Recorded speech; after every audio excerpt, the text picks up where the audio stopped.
Ukraine today. Following the Euromaidan revolution and subsequent conflict in eastern Ukraine, Ukraine embarked on a complex path of reform and national renewal under President Petro Poroshenko, 2014 to 2019. Despite the ongoing war, which consumed approximately 5% of GDP in defense spending, the Poroshenko administration implemented significant reforms across multiple sectors. These included the creation of new anti-corruption institutions like the National Anti-Corruption Bureau, NABU, comprehensive banking sector reform, healthcare system restructuring, and decentralization that empowered local communities. The implementation of the EU Association Agreement's deep and comprehensive free trade area provisions reoriented Ukraine's economic ties westward, with the EU replacing Russia as Ukraine's largest trading partner by 2016. These reforms, while substantial, remained incomplete and often faced resistance from entrenched interests. Anti-corruption efforts particularly struggled, with newly created institutions frequently finding themselves in bureaucratic conflicts with established power centers like the Prosecutor General's office. Public frustration with the pace of change and perceptions of continued corruption contributed to Poroshenko's electoral defeat in 2019. The 2019 presidential and parliamentary elections brought political newcomer Volodymyr Zelensky to power with an overwhelming mandate. A former comedian and actor with no previous political experience, Zelensky won 73% of the vote in the presidential runoff against Poroshenko, followed by his newly created Servant of the People Party securing a parliamentary majority, the first single-party majority in independent Ukraine's history.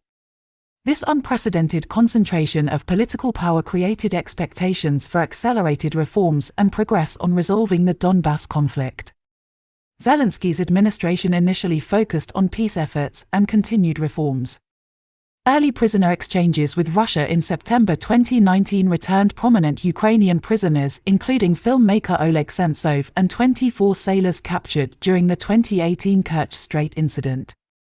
By December 2019, Zelensky had met with Russian President Vladimir Putin at the Normandy Format Summit in Paris, resulting in further prisoner exchanges and renewed commitments to the Minsk process. However, fundamental disagreements on the sequencing of political and security provisions prevented substantial progress. On the domestic front, the government continued land reform, ending a 2-decade moratorium on agricultural land sales, banking sector reforms, and digitalization of government services through the innovative DIA application. However, by 2021, Zelensky's administration faced declining popularity amid the COVID-19 pandemic, economic challenges, and perceived backsliding on anti-corruption efforts. The October 2021 Pandora Papers revelations, which showed Zelensky and associates maintained offshore companies, further damaged his reform credentials, though he maintained higher approval ratings than other prominent politicians. Russia's path to full-scale invasion. Understanding Russia's February 2022 invasion requires examining multiple factors, including the Kremlin's evolving view of Ukraine, NATO's eastward expansion, and domestic Russian political dynamics.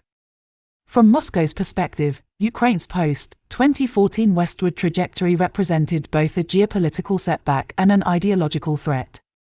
Putin repeatedly articulated a view that Russians and Ukrainians constitute one people, with Ukraine's separate identity portrayed as an artificial construct resulting from historical accidents and foreign interference. This ethnonationalist framework provided ideological justification for denying Ukrainian sovereignty. NATO's post-Cold War expansion into Eastern Europe remained a fundamental Russian grievance. While NATO consistently maintained its open-door policy was not anti-Russian, the Kremlin viewed the alliance's growth as a strategic encirclement that violated alleged verbal assurances given during German reunification negotiations. Although Ukraine was not offered a formal membership action plan, the alliance's 2008 Bucharest declaration that Ukraine and Georgia will become members of NATO remained a particular source of Russian opposition. This position hardened after the 2014 Euromaidan, which Moscow characterized as a Western-backed coup aimed at pulling Ukraine into the Western orbit. The immediate prelude to invasion began in April-May 2021, when Russia conducted a massive military buildup near Ukraine's borders, claiming these were normal exercises. While forces partially withdrew after a Biden-Putin summit in June, A second, larger buildup commenced in October-November 2021.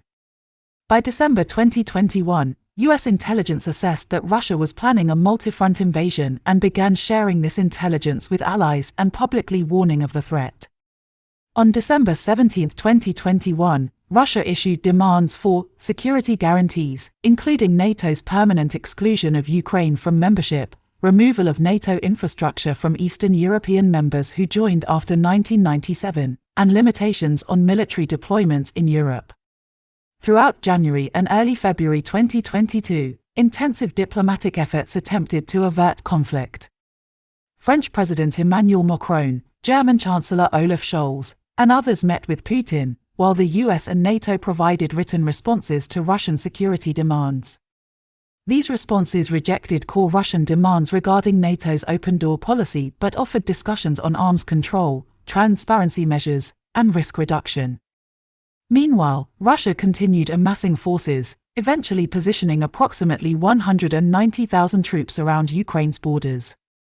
Putin's decision-making calculus likely included several miscalculations: an underestimation of Ukrainian resistance, an overestimation of Russian military capabilities, expectations of Western disunity, and a belief that the Ukrainian government would collapse quickly. Domestic factors may have played a role as well, with the invasion potentially serving to distract from economic stagnation and consolidate nationalist support around Putin's leadership. Whatever the precise mixture of motivations, Putin authorized what Russia euphemistically termed a special military operation to begin on February 24, 2022. The invasion and initial international response. The Russian invasion commenced with cruise missile strikes against military airfields, command centers, and infrastructure across Ukraine, followed by ground forces advancing along multiple axes from Russia, Belarus, and Crimea. Initial Russian objectives appeared to include the rapid capture of Kiev and overthrow of the Ukrainian government, control of Ukraine's Black Sea coast, and the securing of a land bridge to Crimea through southeastern Ukraine. Against widespread expectations, Ukraine's defense proved remarkably effective. President Zelensky's decision to remain in Kiev, famously responding to evacuation offers with "I need ammunition, not a ride," galvanized Ukrainian resistance. The Russian offensive toward Kiev stalled amid logistical problems, poor coordination, and determined Ukrainian defense utilizing Western-supplied anti-tank weapons like Javelins and NLAWs. After suffering heavy losses, Russian forces withdrew from northern Ukraine by early April 2022, recalibrating their war aims to focus on the Donbas region and southern Ukraine. The international response surpassed most predictions in both speed and scope. Within days of the invasion, the United States, European Union, United Kingdom, Canada, Japan, Australia, and other partners imposed unprecedented sanctions targeting Russia's central bank reserves, major banks, key industries, and regime-connected individuals. Russia's approximately $300 billion in foreign reserves held in Western institutions were frozen, while technological export controls restricted access to semiconductors and other critical components. Major corporations from McDonald's to Shell announced withdrawals from the Russian market, representing the most significant corporate exodus from a major economy in recent history.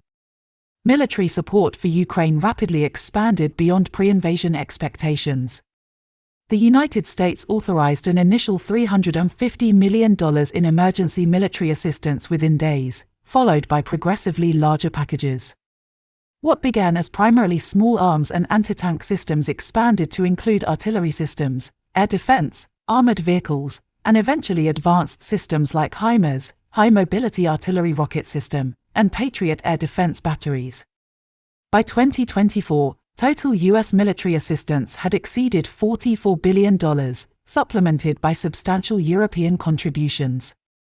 This robust Western response reflected both moral outrage at Russia's clear violation of international law and a strategic assessment that allowing Russia to subjugate Ukraine would endanger broader European security. The invasion catalyzed historic policy shifts, particularly in Germany, which abandoned its long-standing restrictive arms export policy to send weapons to Ukraine and committed to a €100 billion special fund to modernize its military, ending decades of post-Cold War defense underinvestment. Sweden and Finland applied for NATO membership, ending their traditional military non-alignment and significantly altering the Nordic security landscape. Key military developments and phases of the war. The war has progressed through several distinct phases since February 2022, each characterized by changing front lines, tactical approaches, and strategic objectives.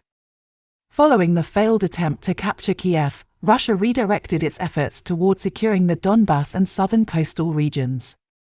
Through the summer of 2022, Russian forces made grinding advances in eastern Ukraine, capturing cities like Severodonetsk and Lysychansk through massive artillery bombardment followed by infantry assaults, a strategy that inflicted severe casualties on both sides and caused enormous destruction to civilian infrastructure. Ukraine's first major counteroffensive came in September 2022, when a surprise operation in Kharkiv Oblast recaptured approximately 12,000 square kilometers of territory in just 2 weeks, liberating key logistics hubs including Izium and Kupiansk. This operation demonstrated Ukraine's growing offensive capabilities and exposed significant Russian vulnerabilities. A second Ukrainian counteroffensive in November 2022 liberated Kherson, the only regional capital Russia had captured since the invasion, forcing Russian troops to withdraw across the Dnipro River. Throughout 2022 and 2023, Russia conducted a sustained campaign targeting Ukraine's civilian infrastructure, particularly the electricity grid, using missiles and Iranian-supplied Shahd drones. These attacks, peaking during winter months, aimed to break Ukrainian morale and create humanitarian crises. While causing significant hardship and periodic blackouts, these strikes failed to achieve their strategic objective of forcing Ukraine into negotiations on Russian terms, instead hardening Ukrainian resolve and accelerating Western military support. The summer 2023 Ukrainian counteroffensive, long anticipated and preceded by extensive training and equipment deliveries from Western partners, achieved more limited territorial gains than hoped. Extensive Russian defensive preparations, including vast minefields, anti-tank obstacles, known as Dragon's Teeth, and layered defensive positions, significantly slowed Ukrainian advances in Zaporizhia and Donetsk oblasts. However, Ukrainian forces achieved notable successes in the Black Sea, effectively neutralizing Russia's Black Sea Fleet through innovative use of maritime drones and Neptune anti-ship missiles, enabling the partial restoration of grain exports. By late 2023 and early 2024, Russia had reconstituted its forces through mobilization and increased defense production, allowing it to seize the initiative in eastern Donbass. Russian forces captured Avdiivka in February 2024 after months of intense combat and continued grinding advances along the eastern front, albeit at enormous human cost. Military analysts estimated Russian casualties, killed and wounded, at between 200,000 to 350,000 by early 2024, with Ukrainian losses also substantial though generally assessed to be significantly lower. Throughout the conflict, Western weapon systems have played critical roles at key junctures. The provision of HIMARS precision rocket artillery in summer 2022 allowed Ukraine to strike Russian command posts and ammunition depots far behind front lines, disrupting logistics. The October 2023 U.S. decision to permit Ukraine to use ATACMS ballistic missiles against targets in occupied Crimea changed the strategic equation in the Black Sea. Western tanks, infantry fighting vehicles, and air defense systems steadily enhanced Ukraine's capabilities while raising political questions about limitations on their use. NATO, the United States, and the evolution of Western support. The relationship between Ukraine, NATO, and the United States has undergone remarkable transformation since 2014, accelerating dramatically after February 2022. Prior to Russia's 2014 annexation of Crimea, NATO-Ukraine cooperation existed but remained limited, with the alliance focused on encouraging defense reforms rather than providing substantial military assistance.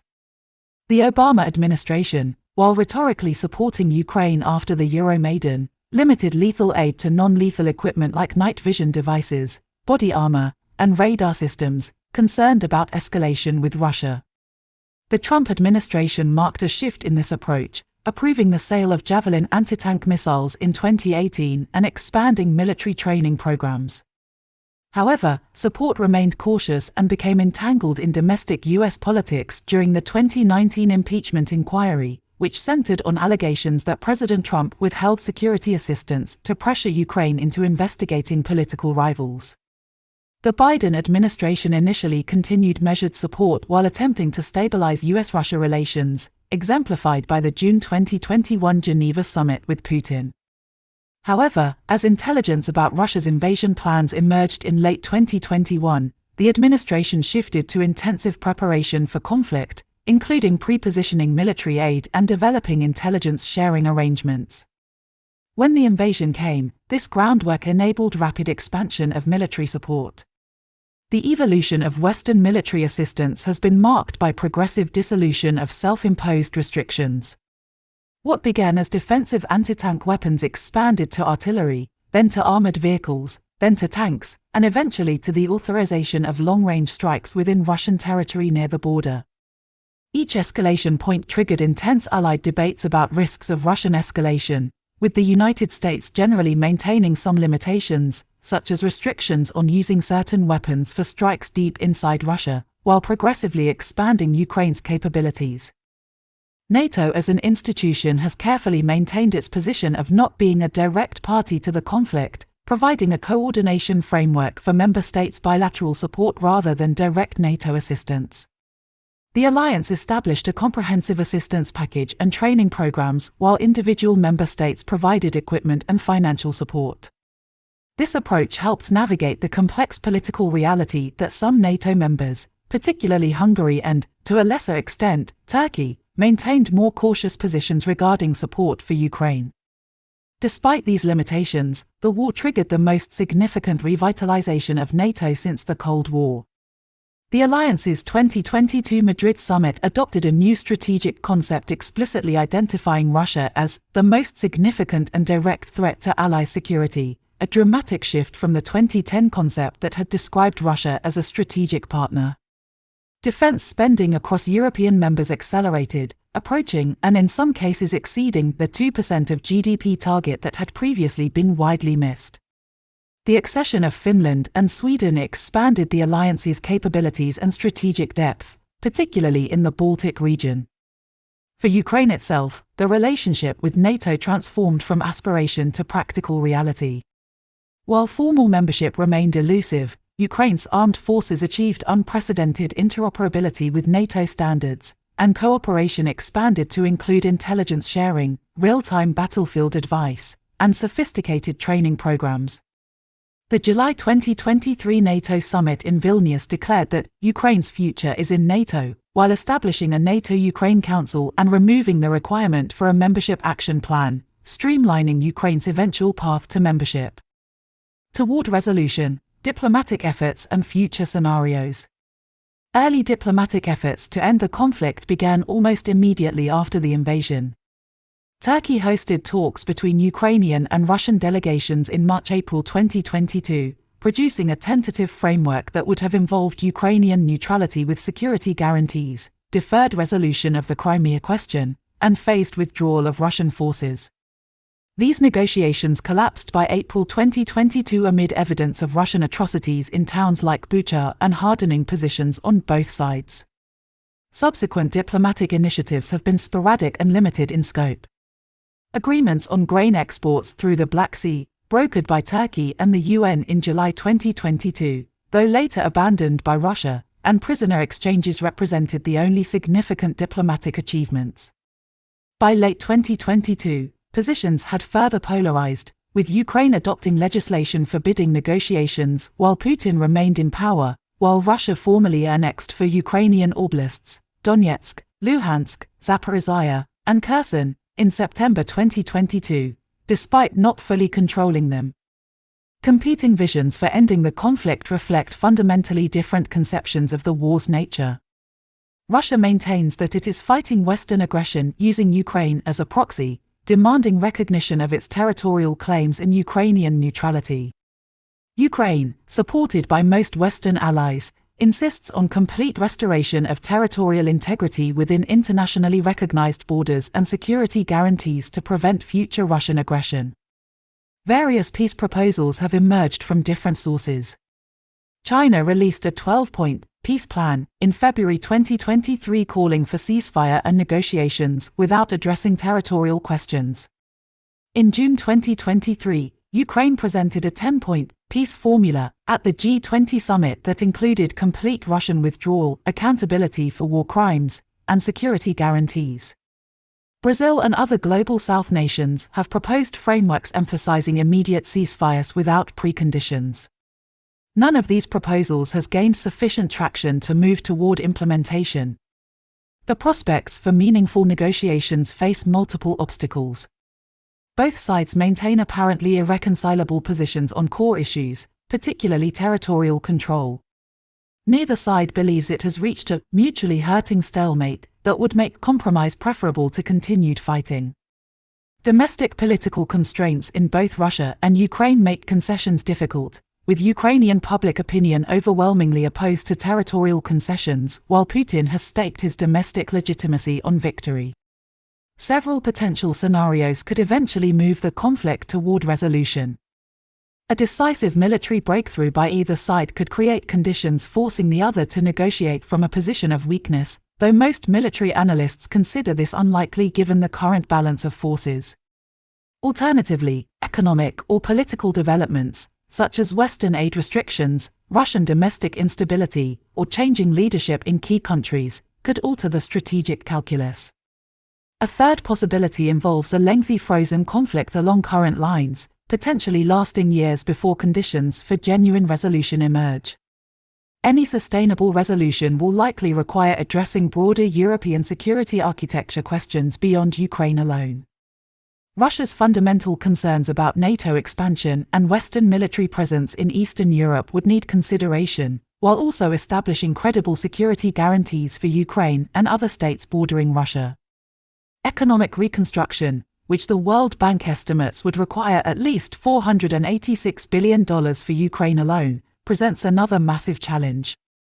For Ukrainian society, the war has accelerated nation-building processes and solidified a distinct Ukrainian identity separate from Russia. Over 80% of Ukrainians now support EU membership, and Ukrainian language usage has increased significantly, even in traditionally Russian-speaking regions. Regardless of the war's military outcome, these social transformations appear irreversible, fundamentally altering the relationship between Ukrainian and Russian societies for generations. The international system itself faces profound challenges from this conflict. Russia's explicit rejection of the post-Cold War European security order has created the most serious challenge to rules-based international relations since World War II. The Global South's generally cautious response demonstrates the limitations of Western-led international institutions in addressing conflicts involving major powers. However, the war concludes, rebuilding a functional European security framework that accommodates both legitimate Russian security interests and the sovereignty of its neighbors represents perhaps the central diplomatic challenge of the coming decade. As Ukraine continues its fight for survival as an independent state, the resilience of its people and the sustainability of international support remain the decisive factors determining its future. The outcome will shape not only Ukraine's destiny but the broader trajectory of European security, US-Russia relations, and the viability of international norms prohibiting territorial conquest, a truly pivotal moment in post-Cold War international relations.